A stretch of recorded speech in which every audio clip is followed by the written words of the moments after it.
I'm excited to share today's project, the Wren Weekender Bag from Violet Field Threads, your new favorite travel bag pattern that comes in not one, not two, but 3 practical sizes. Whether you're headed to the beach, packing for a quick overnight trip, or just need a stylish tote for daily essentials, Wren's got you covered. In today's full sewing tutorial, I'll be walking you through every step to make this beautiful, functional bag no matter your experience level. I've sewn today's small size using a sturdy upholstery fabric for the outer and a chambray lining inside, finished with sleek bias-bound seams. This past weekend, I also made another version, the medium bag in faux leather with a classic cotton lining, so you can see just how versatile this pattern can be. No matter the size you choose, there's still plenty of room for all of your must-have odds and ends, both on the inside and on the outside. Check out this pattern to see all of the mix and match options like ruffles, bows, or pleated pockets, and the 2 ways to finish the lining. This Wren Weekender is the kind of project you'll want to make again and again, so grab your fabric and let's sew your new favorite travel bag, 1 stitch at a time.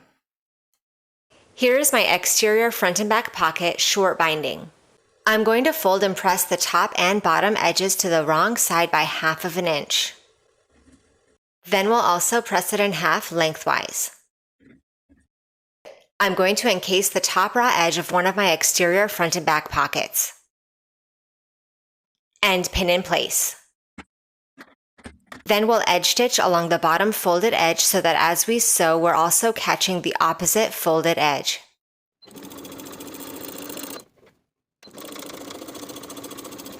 Now that binding is secured in place, we'll also edge stitch along the top folded edge.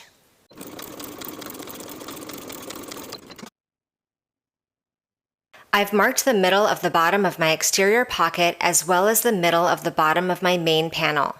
Now I'll place the wrong side of the exterior pocket onto the main front and back panel, aligning the centers and pinning in place along the bottom. Now we're going to baste the sides and bottom edge.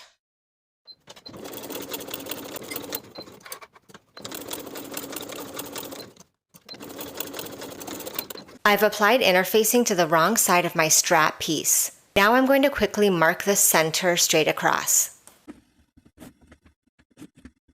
I'm going to fold the outer raw edges to the center and pin in place.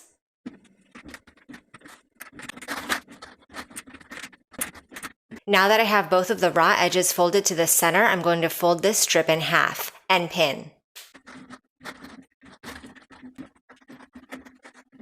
Edge stitch along both long edges.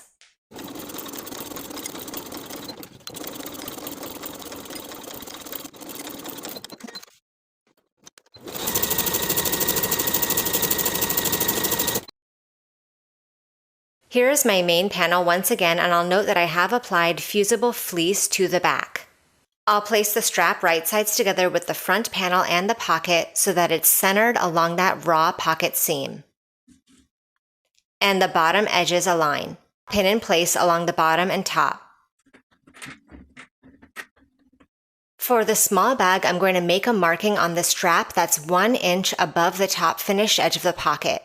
This measurement will differ for the medium and large sizes, so check the pattern instructions for those details. We're going to secure the strap in place, stitching right inside of the original strap stitches. From the bottom to the marking, straight across, and back down to the bottom. Then I'm going to make a couple more horizontal stitches, 3/8 of an inch below the first horizontal stitch, then once again 3/8 of an inch below that stitch. This will create a nice secure strap.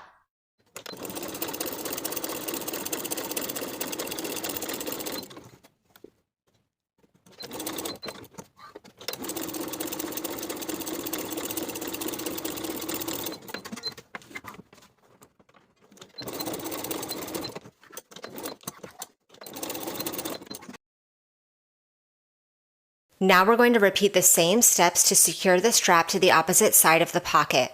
Without twisting the strap, bend it so that it goes to the other side. Secure it in place, centering it along the pocket's raw edge just as we did on the other side. I'll make a mark on the strap once again 1 inch above the finished edge of the pocket. Then I'll repeat all of the previous top stitching on this side. Repeat all of these steps to create both front and back panels. Here is my bag's base piece, and I've applied fusible fleece to the wrong side. I'm going to place my main panel right sides together with one long edge and pin in place.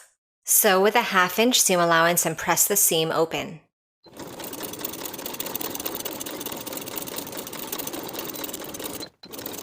Repeat to attach your remaining front and back panel along that bottom edge. Pinning in place, sewing with a 1/2 inch seam allowance and pressing the seam open.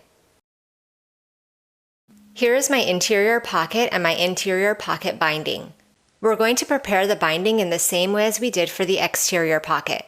Folding the raw long edges to the wrong side by 1/2 inch, then folding it in half along the middle, and encasing the top raw edge of the interior pocket. Pin in place. Sew straight across, edge stitching along the bottom folded edge, catching both edges as you go.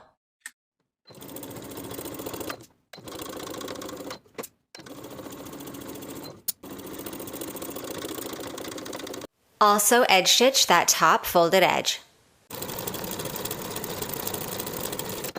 Place the wrong side of the interior pocket onto the right side of the inner main panel. Pin in place along the side and bottom edges. Baste along the edges.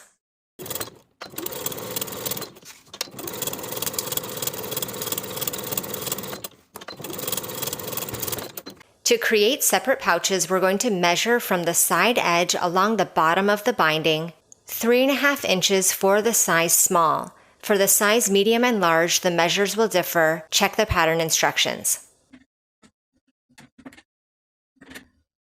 Now at those 3.5 inch markings, I'm going to press a crease with my iron vertically here. Now that I've pressed those creases, I'm going to use those creases as my stitching line to sew from the top to the bottom of the pocket.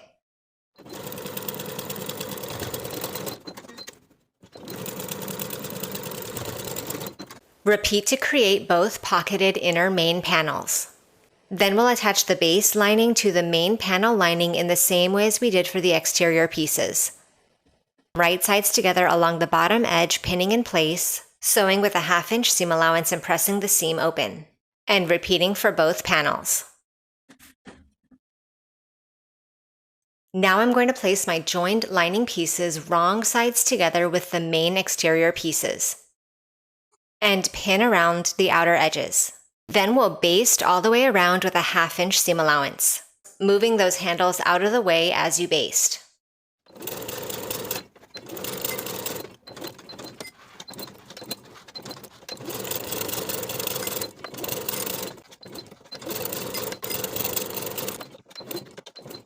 Place your zipper right sides together with your main zipper panel, and we're placing it along the straight inner edge. If your zipper is the length prescribed in the pattern instructions, your zipper stops will be a 1/2 inch away from the raw side edges. Then we'll place the lining zipper panel on top, sandwiching the zipper in between. So now the main and lining zipper panels are technically right sides together with the zipper in between, and the zipper is right sides together with the main material. Sew along this seam so that your stitches are 3/8 inch away from the zipper teeth.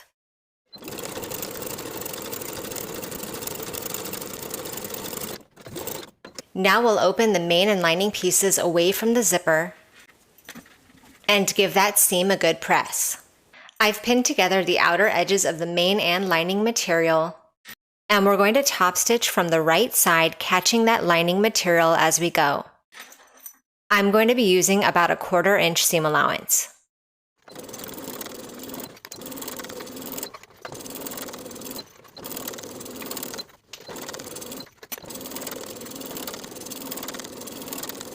Now we'll repeat the entire process on the other side of the zipper panel, placing the main zipper panel right sides together with the zipper on the opposite side of the zipper tape. Then I'll place my lining zipper panel underneath so that the right side faces the wrong side of the zipper. Pin in place. Sew in place, sewing once again 3/8 inch away from the zipper teeth. Then we'll press those main and lining materials away from the zipper.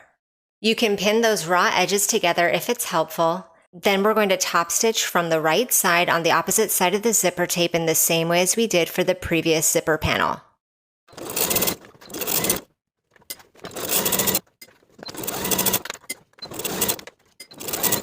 Then I can trim and remove any excess zipper tape beyond the side raw edges. We're going to sew the zipper tabs in the same exact way as we did for the main straps, folding the long raw edges to the center, then folding in half in the middle, and pinning in place. Edge stitch along both long edges.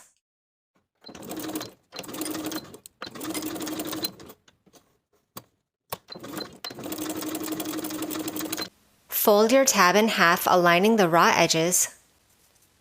Then align those raw edges with the center of your exterior side panel. And pin in place.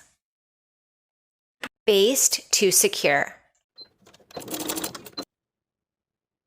Repeat to secure your tabs to both main side panels. Now we're going to attach the main and lining side panels to the zipper panel, placing the lining right sides together with the lining and the main right sides together with the main. Pin in place and repeat on both sides. Sew both seams with a 1/2 inch seam allowance.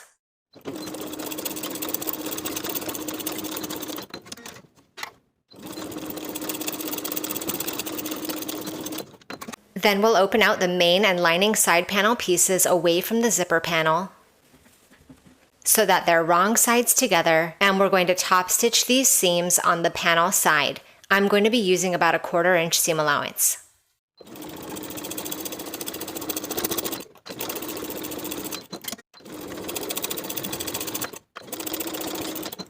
We're going to bind the exterior side pocket in the same way as we've done previously, pressing the long raw edges of the binding to the wrong side by 1/2 inch, then folding that piece in half lengthwise to encase the top edge of the pocket, and pin in place. Edge stitch along the bottom fold of the binding as well as the top fold.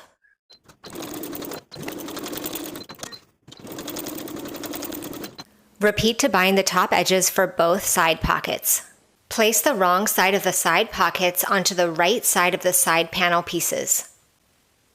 Pin in place along the outer edges. Baste in place as pinned with a 1/4 inch seam allowance.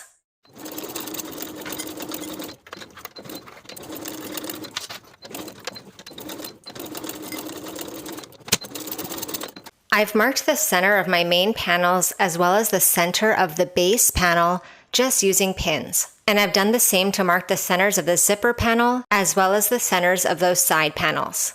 Now, starting with the side panels and the base, I'll place them right sides together, aligning the centers and pinning in place. I'm going to move my strap out of the way and align the center of the zipper panel with the center of the main panel and pin in place. Then continue pinning that edge between the marked points.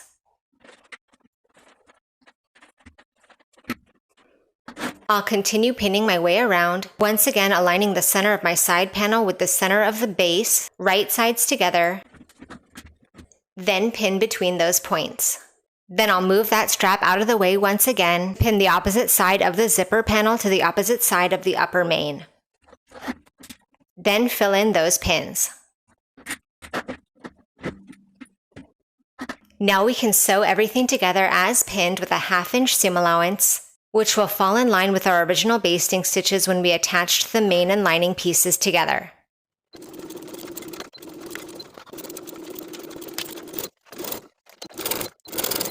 Now that we've sewn all the way around and the bag is fully intact, I finish all of these raw edges on the inside using single fold 1/2 inch bias tape. I'm going to open out one fold of the bias tape and place it right sides together with the lining. I'm going to fold the raw edge to the wrong side, and I'm going to sew in line with the pressed crease all the way around.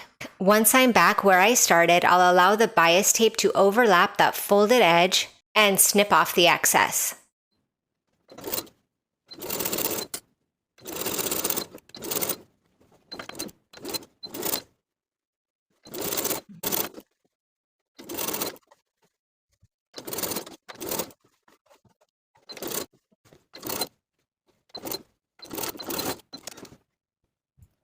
Then we can turn that bias tape over the raw edge and pin in place all the way around.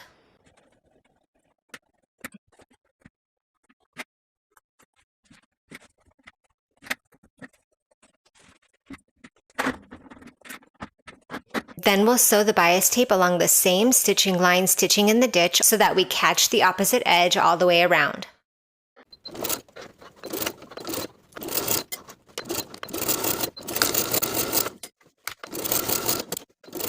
Now I can open up the zipper and turn the bag right side out. And now the bag is complete. Thank you for watching this sew along. Make sure you subscribe to the channel so you don't miss future sewing tutorials, and I'll see you in the next video.